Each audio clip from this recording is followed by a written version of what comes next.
Hi everyone, and welcome to our final tutorial, which is a review of the course material for SPPH 400.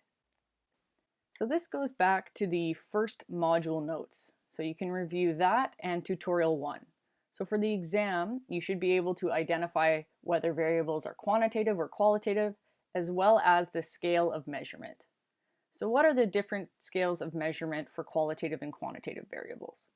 Qualitative variables have two different scales of measurement. These can be nominal with no natural ordering, or ordinal with categories that have a natural ordering but intervals between each level that are not equal. Quantitative variables also have two different scales of measurement. These can be interval, where there are equal intervals between each level but no absolute zero, like degrees Celsius, or these can be on the ratio scale, where they have equal intervals between each level with an absolute zero. So for example, weight or height. And most quantitative variables are on the ratio scale. Quantitative variables can be further classified as discrete or continuous. So discrete means that they take on a countable value, so for example, the number of people in a class, whereas continuous means that a variable can take on any value and isn't limited to countable whole values. So an example would be an age of 32.5 years. For the final, you should also know different ways to display data. So I won't go into details here because we've covered this over the course, but you should know the different ways that you could display univariate or bivariate data depending on the types of variables examined. Another important concept we learned about earlier in the course is the sampling distribution of the sample mean. This describes the distribution of all possible sample means that we may get when we take a sample.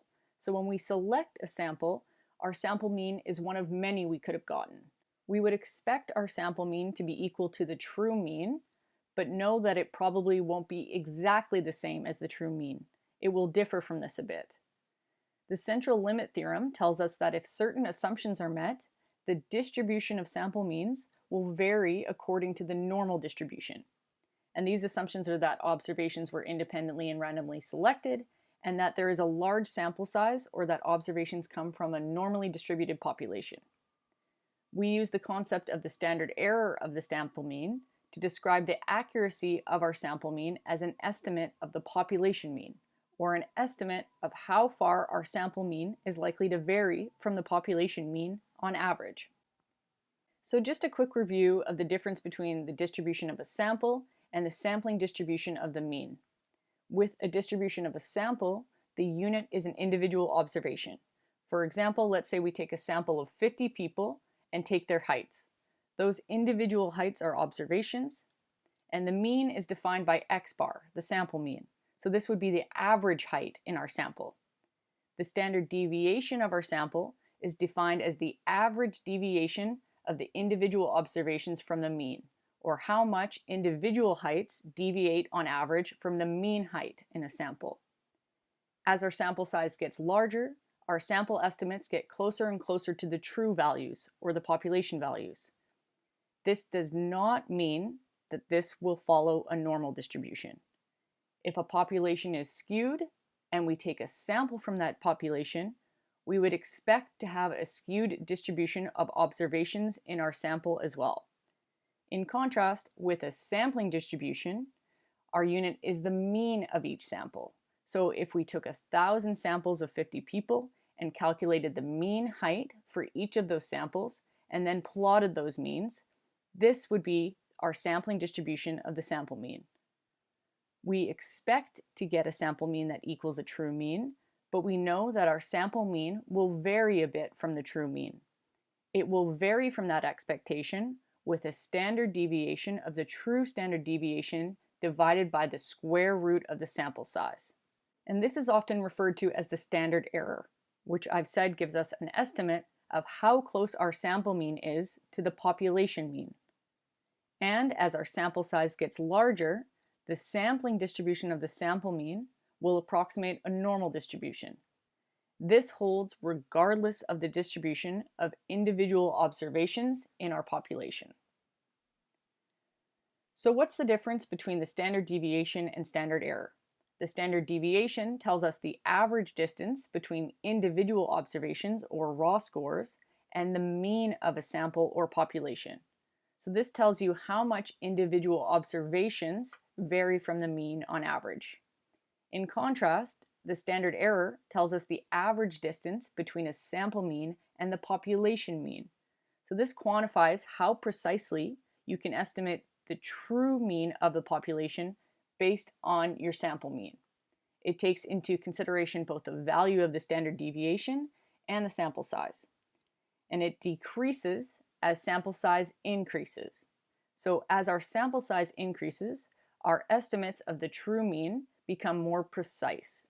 Our confidence intervals become narrower because our standard error decreases. For the exam, you should also know the steps for conducting a hypothesis test, which we've discussed in detail over the course. So whenever you're asked to conduct a hypothesis test to examine the association between variables, you should follow all of these steps. So this includes stating the correct null and alternative hypotheses, deciding which test you should use based on whether your x and y variables are quantitative or qualitative, how many groups are being compared, and if these are paired or independent. You should then check if your data meet the assumptions for the appropriate parametric test. For example, are there randomly and independently selected observations? Are the data from a normal distribution or derived from a large sample size? And are there equal variances? You should then conduct the appropriate parametric test if your assumptions are met, and if not, you should conduct the non-parametric alternative. Based on the results, you then either reject or fail to reject the null hypothesis. Remember that the p-value and the conclusion that you draw based on your p-value are two separate things. If you're asked to interpret a p-value, this refers to the probability of observing a sample statistic that is as far or further from the hypothesized value in terms of standard errors merely by chance, given that the null hypothesis is true. When interpreting a p-value, it's really important to relate your interpretations to the context of the question or the example. So for example, don't just say assuming the null hypothesis is true. You must state what the null hypothesis is in the context of the question. So let's say we were using a two-sample t-test to compare the weight of two groups, A and B, and we get a t-statistic with an associated p-value of 0.03. You would interpret this as, assuming the mean weight of group A is equal to the mean of group B, there is a 3% probability that we would observe a difference in weight of 10 pounds for group A compared to group B, or a difference more extreme merely by chance. This is not the probability that the null hypothesis is true or that the alternative hypothesis is false. So don't get creative in your wording of a p-value interpretation because this has a very specific definition. So once you have your p-value, you then decide whether to reject or fail to reject the null hypothesis based on that p-value. If your p-value for your test statistic is less than the alpha, which is usually 0.05, then you reject the null hypothesis and have evidence to believe that the alternative hypothesis is likely true. If your p-value is equal to or greater than the alpha, then you fail to reject the null hypothesis and do not have evidence to support the alternative hypothesis. Again, there's a very specific conclusion that you can draw from a p-value. You cannot conclude from a p-value whether or not the null or alternative hypothesis is true, or whether X causes Y. Only whether or not you can reject or fail to reject the null hypothesis. We also talked about statistical power earlier in the course. In simplified terms, this is the probability of detecting a false null hypothesis. Power equals 1 minus beta and is equal to the sensitivity or probability of detecting a true positive. In other words, it's the likelihood of detecting a deviation from the null hypothesis given that one actually exists. The power of a test is dependent on three things: the significance level, the effect size, and the sample size. The power of a test increases if we use a higher significance level, or alpha. We went over this when we introduced power in tutorial 4. But the problem with increasing our alpha to try to increase power is that we then have a greater likelihood of a type 1 error, or rejecting the null hypothesis when it's actually true, because our alpha actually is the probability of a type 1 error. The power of a test also increases as the effect size increases, meaning that the alternative moves further away from the null value. We saw this in a practice question in tutorial 5, where the power was higher when we looked at a larger deviation from the null hypothesis.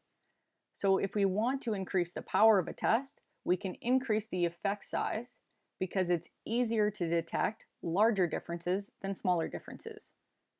But this isn't always the best option because we may think that the more modest effect size that we were originally interested in is still important. Power also increases when we increase the sample size, so we can increase our sample size to increase power. This is probably the best option for increasing power because then we can maintain our significance level and effect size of interest. But of course, it's not always easy to increase sample size because this can be time-consuming and resource-intensive. Something else that you should definitely know for the exam is which hypothesis test is appropriate to conduct based on the type of variables being examined, and whether or not your data meets the assumptions to conduct the relevant parametric test, or if you should instead conduct the non-parametric alternative. So what are the differences between parametric and non-parametric tests? The biggest difference is that parametric methods usually assume that the sample data follows a normal distribution, and therefore usually requires a large sample size. Parametric methods rely on parameters, which means that they generally use means and standard deviations. And they use all numbers and observations available.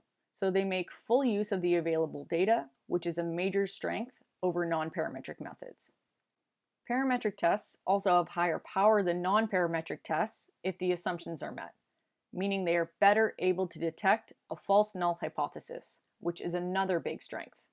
So because parametric tests make full use of the data and have greater power than non-parametric tests, these tests are generally preferred over non-parametric methods if the assumptions are met. But some of the weaknesses of parametric tests are that they are sensitive to the effects of outliers and rely on more assumptions than non-parametric methods. On the other hand, non-parametric methods make very few assumptions about the distribution of the variables being analyzed, which is a big strength. They do not require the data to be normally distributed. They do not work with means and standard deviations, but instead rank observations in the data from smallest to largest and worked with these ranked data rather than the actual data. So this is a weakness because non-parametric methods make less use of the information available in the data. But non-parametric methods make basically no assumptions about the distribution of variables, so a large sample size isn't required, and they're less sensitive to outliers and skewness in the data, which are important strengths. So we can always conduct non-parametric tests, but parametric tests are generally preferred and more common as long as your data meet the necessary assumptions. So now I'll just quickly summarize some of the different types of parametric tests that we've discussed over the course, their assumptions, and how to interpret the output from these tests. So first we'll talk about when we're comparing a numeric outcome between two paired groups. For example, the same group of people before and after treatment. We then determine if we meet the assumptions to conduct the appropriate parametric test, which in this case is the paired t-test. Here are the assumptions for the paired t-test, which we discussed in tutorial 6. Like all of the parametric tests we've discussed, we assume that the sample was obtained through a simple random sample, individual observations are independent, and the sample size is large or differences are normally distributed. The unique assumption for the paired t-tests are that the groups are dependent or paired. Next, we'll talk about the situation when the outcome is numeric and the explanatory variable is categorical with two independent groups being compared.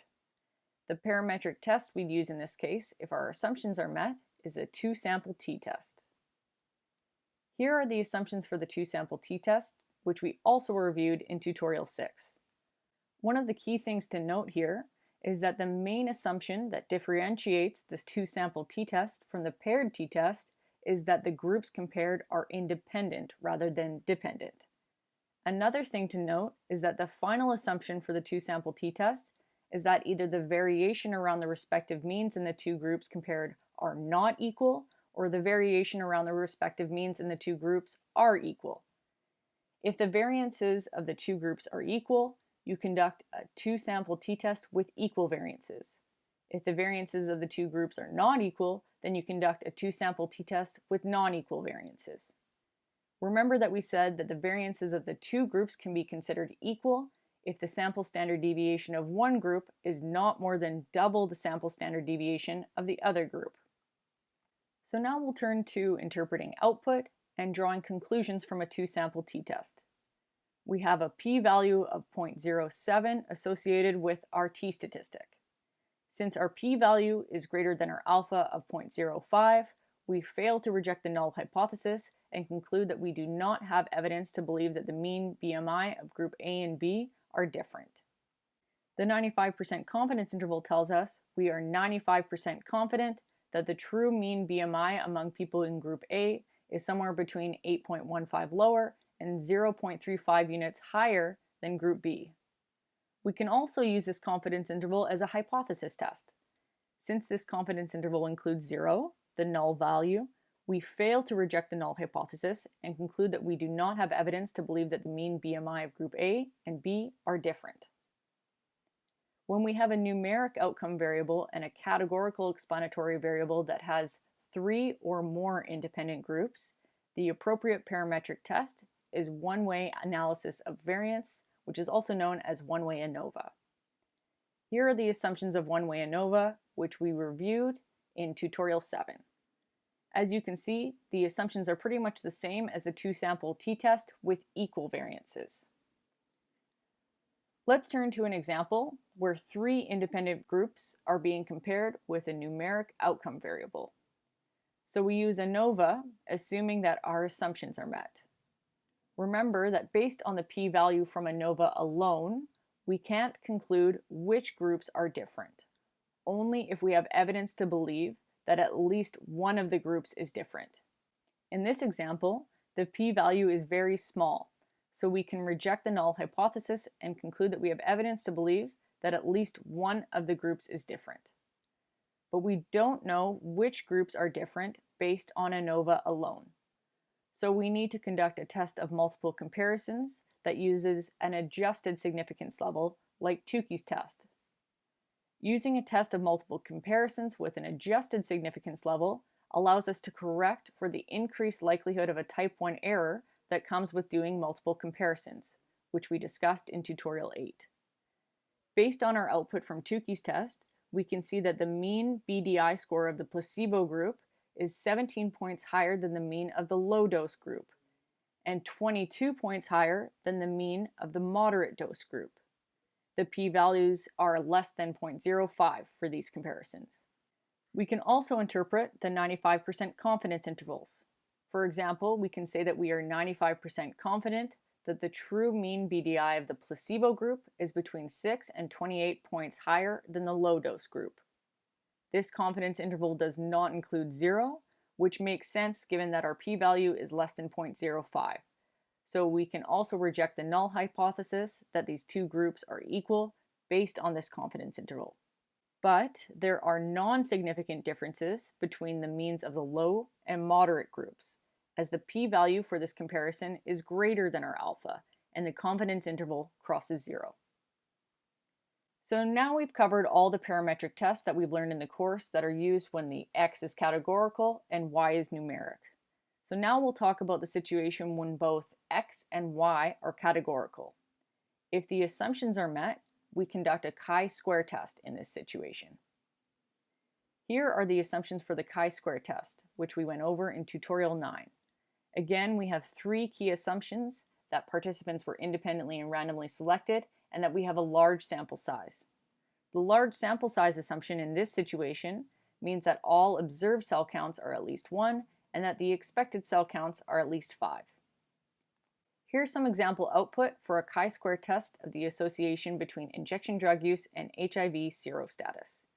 Since our p-value associated with our chi-square statistic is less than our alpha of 0.05, we reject the null hypothesis and conclude that we have evidence to suggest that injection drug use is associated with HIV serostatus. Note that, like one-way ANOVA, we can't conclude from the chi-square test alone how the groups differ. The chi-squared test does not tell us the direction or magnitude of an association.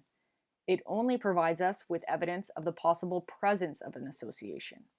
We have to look at estimates of measures of association, like the risk ratio, odds ratio, and attributable risk, to determine the direction and strength of an association. Remember that the relative risk should only be computed if the prevalence or incidence in the sample represents that of a population. So it should not be calculated in a case control study or any instance when the incidence or prevalence in your sample does not reflect that of the population. If this were a cohort study, we can interpret the incidence risk ratio as injection drug users have 5.6 times the probability or risk of HIV than non-injection drug users. We can also say that we are 95% confident that injection drug users have between 3.8 and 8.5 times the risk or probability of HIV than non-injection drug users. This interval does not include 1, which is the null value, which makes sense given that our p-value is less than 0.05 for our chi-squared test.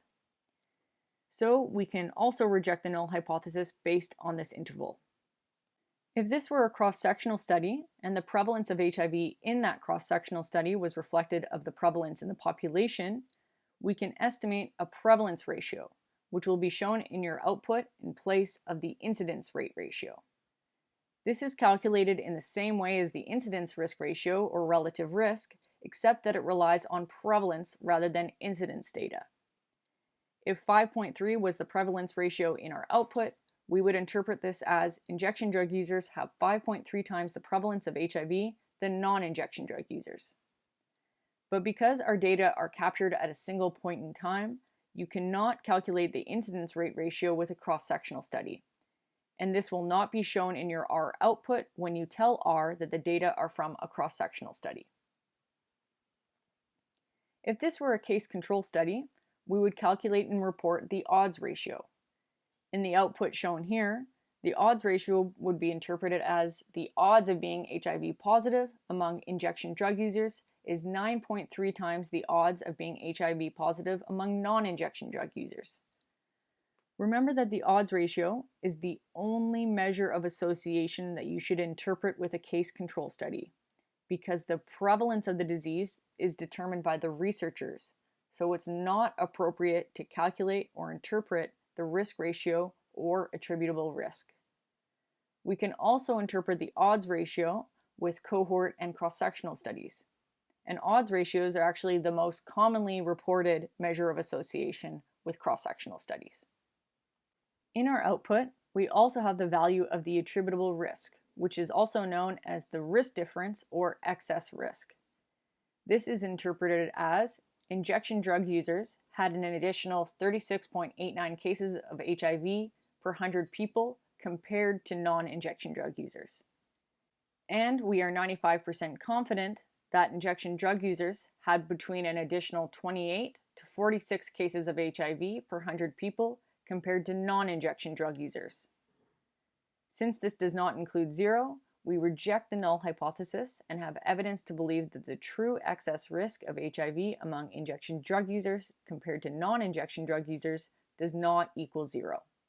Again, the attributable risk should not be interpreted in a case control study or any instance when the incidence or prevalence in the sample is not reflective of the larger population. The number needed to treat is the reciprocal of the attributable risk or risk difference. So 1 divided by the risk difference. And the confidence interval limits for the number needed to treat are the reciprocal of the values for the confidence interval limits for the risk difference. An example interpretation is that 3 people would need to not inject drugs to have 1 less case of HIV. You would follow the same process in calculating the reciprocal of the risk difference confidence interval limits to get the confidence interval for the number needed to treat. As with the attributable risk and relative risk, we should not interpret the number needed to treat in a case control study or any study where the incidence or prevalence in the sample is not reflective of the broader population. Next, we'll talk about the situation when both x and y are numeric, which we discussed in tutorials 10 and 11. The parametric test of linear association between two numeric variables is called Pearson's correlation. Here are the assumptions for Pearson's correlation, which we reviewed in tutorial 10. You'll recall that if x and y are both separately normally distributed, we can assume that the joint distribution of these variables is also normally distributed.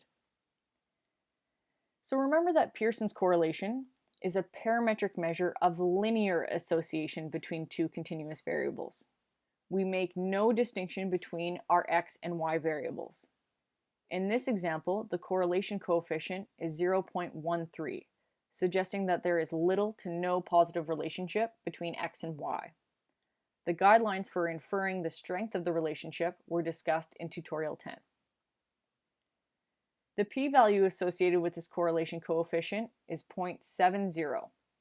Since our p-value is greater than our alpha of 0.05, we fail to reject the null hypothesis and conclude that we do not have enough evidence to believe that the correlation is significantly different from 0. The 95% confidence interval tells us that we can be 95% confident that the true population correlation for these two variables is between negative 0.54 and positive 0.71. You can also use simple linear regression to examine the linear relationship between two numeric variables. With simple linear regression, you're using knowledge of your explanatory variable to explain or predict your outcome variable. This is different from Pearson's correlation, which quantifies the relationship between two variables and makes no distinction between x and y. So with simple linear regression, we fit a line to estimate the relationship between the explanatory and outcome variable. The formula for the fitted regression line is that the predicted mean value of y for a given x is the sum of the intercept plus the slope times the given x value. Here are the assumptions for simple linear regression. We discussed how to check these in tutorial 11, so I won't review this in the interest of time. If we look at the output of a simple linear regression model, the intercept tells us the mean value of y when x equals 0. Remember that this can often be meaningless, and so we often center the x variable to give this a more interpretable meaning, which we talked about in the last couple of tutorials. The slope tells us the average change in y for every 1 unit increase in x. We can plug our slope and intercept into our regression equation along with a given x value to get the predicted mean value of y associated with that value of x. The p-value associated with our slope for our explanatory variable tells us whether you should reject or fail to reject the null hypothesis, that the slope equals 0. Here we can see that since our p-value is less than the significance level of 0.05, we reject the null hypothesis, that the slope equals 0, and conclude that we have evidence to believe that the slope is not equal to 0. The r-squared tells us the proportion of variability in y that is explained by x. The values of the r-squared range from 0 to 1. The closer the r-squared is to 1, the better our model is at making predictions. Multiple linear regression is used when we have 2 or more explanatory variables and a numeric outcome. In this example, we have a comparative regression model where the outcome is temperature and the primary explanatory variable is heart rate, but we also want to adjust for gender. We include both slopes associated with heart rate and gender and the intercept in our regression equation. The slope associated with heart rate is 0.03. This tells us that for each 1 unit increase in heart rate, temperature increases by an average of 0.03 degrees, adjusting for gender. Since this is a comparative model, we are only interested in the effect of heart rate on temperature, adjusting for gender. So we wouldn't usually interpret the slope associated with gender because that's not what we're interested in. But if this were a descriptive study, or if this were a comparative study where the focus was on the association between gender and temperature, we would interpret the slope for gender. This would be interpreted as men have a temperature that is an average of 0.269 degrees lower than women, adjusting for heart rate. The p-value associated with the slope for heart rate is 0.004. Since this is lower than 0.05, we reject the null hypothesis and conclude that we have evidence to believe that the slope for heart rate is not equal to 0. We would come to the same conclusion about gender based on the p-value for the slope of gender. Based on the r-squared, we can state that 9.8% of the variability in temperature can be explained by heart rate and gender. This is quite low, which suggests that other variables may be at play that we haven't considered. Now let's turn to interpretations of residuals versus fitted plots. We discussed in the last tutorial how we use these to interpret the linearity and constant variance assumptions for regression. Here are some example residual plots. The first one shows a non-linear relationship between x and y. In this case, you wouldn't be able to use Pearson's correlation or simple linear regression to examine the relationship between x and y because these methods can only be used to examine linear relationships. Last week, we also talked about how you could transform your x or y variable to examine a non-linear relationship. For example, you could do a log or square root transformation of the x variable. But the problem is that this makes interpretations difficult. You could also do other things like categorize your x or y variable or use polynomial regression.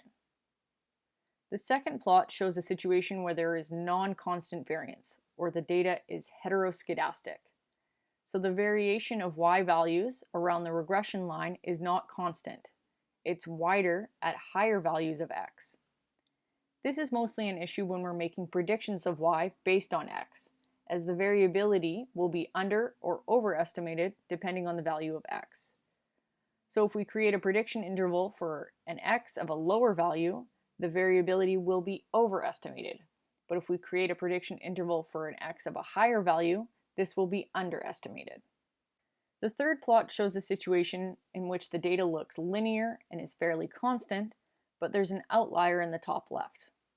We talked last week about how outliers can influence our slope, intercept, residual standard error, and other statistics depending on whether these are kept or removed from our analyses. For example, this outlier would artificially pull the regression line in its direction and increase the variation around the regression line. Let's try an example problem. A study was conducted to examine whether regular vitamin A supplementation was effective in preventing colds among children. Children were randomly and independently selected based on whether or not they got a cold, and parents were asked whether their children took vitamin A supplementation. Among 40 with a cold, 15 took vitamin A supplements. Among 160 without a cold, 85 took vitamin A supplements. What type of study design is this? So since children were selected based on cold status, the outcome, this is a case control study. What parametric and non-parametric test is appropriate to determine whether there's an association between the variables? Our x variable is a binary categorical variable. Vitamin A, yes versus no. And our y variable is also a binary categorical variable. Cold, yes versus no. So the chi-squared test is the appropriate parametric test, and Fisher's exact test is the appropriate non-parametric test here. The next question is to calculate the odds ratio. So we calculate the odds ratio based on our formula of the odds of vitamin A supplementation among those with a cold and divided by the odds of vitamin A supplementation among those without a cold. This gives us an odds ratio of 0.53. A 95% confidence interval was calculated for the odds ratio as between 0.24 and 1.14. Based on this, can you conclude whether you reject or fail to reject the null hypothesis? The confidence interval includes 1, so we fail to reject the null hypothesis that the odds of vitamin A supplementation is equal between those with and without colds. If instead 20 children without a cold were misclassified and should have been included in the group that took vitamin A supplements, would you be more or less likely to reject or fail to reject the null hypothesis? So we can recalculate our odds ratio, and this would give us an odds ratio of 0.31. This is further away from the null value of 1 than our original odds ratio of 0.53, so therefore we would be more likely to reject the null hypothesis. So you're given the following information. What is the appropriate test to determine whether the means of these four groups are different? So we have a categorical explanatory variable with more than two categories and a numeric outcome. So we should use one-way ANOVA if the assumptions are met. Part B asks, do you have enough information to check the assumptions? No, we don't have enough information. The only assumption that we can really check here is the equal variances assumption by comparing the sample standard deviations. It also looks like the groups are independent, but we don't know for sure because there's no study description. And we also don't know if the selection of sample was obtained through a simple random sample, individual observations are independent, or the set of observed values comes from a normal distribution, which is important here because our sample sizes are less than 20 for all four groups compared. So let's say that the data did meet our assumptions and we conducted one-way ANOVA and got a p-value less than 0.05. From the information presented, what can you conclude? We have output from Bonferroni's and Tukey's methods for multiple comparisons and can use either of these methods. Only the confidence intervals associated with PCA compared to the three other groups do not include 0. So we can conclude that the mean of PCA is different from all other groups. But because the confidence intervals for the other comparisons all include 0, this suggests that the three other groups are not different from each other. The final question was, interpret the 95% confidence interval comparing the difference in means of the PCA group and the CNA group using Tukey's test. So we would say that we are 95% confident that the mean of PCA is somewhere between 17.7 and 2.7 units lower than the CNA group. Here's another example. In a study, cases of patients who suffered NMI were matched by demographic factors to patients who had not suffered NMI. The study looked at what type of antihypertensive drug was taken, calcium channel blocker versus beta blocker. Question A, what type of study is this? So participants were selected based on disease status, MI, and matched to those who had not suffered NMI. So this is a case control study. From the information below, compute the odds ratio of suffering MI for beta blocker versus CC blocker. Is this measure appropriate? So the odds of MI in those who take beta blockers divided by the odds of MI in those who take CC blocker equals 85 divided by 395 over 80 divided by 230. And so this gives us an odds ratio of 0.62. We would interpret this as the odds of MI among those who used a beta blocker was 0.62 times the odds of MI among those who used a CC blocker. And yes, this measure is appropriate because it's a case control study. Okay, so that's all I have. So thank you so much for a great semester and best of luck with the final exam.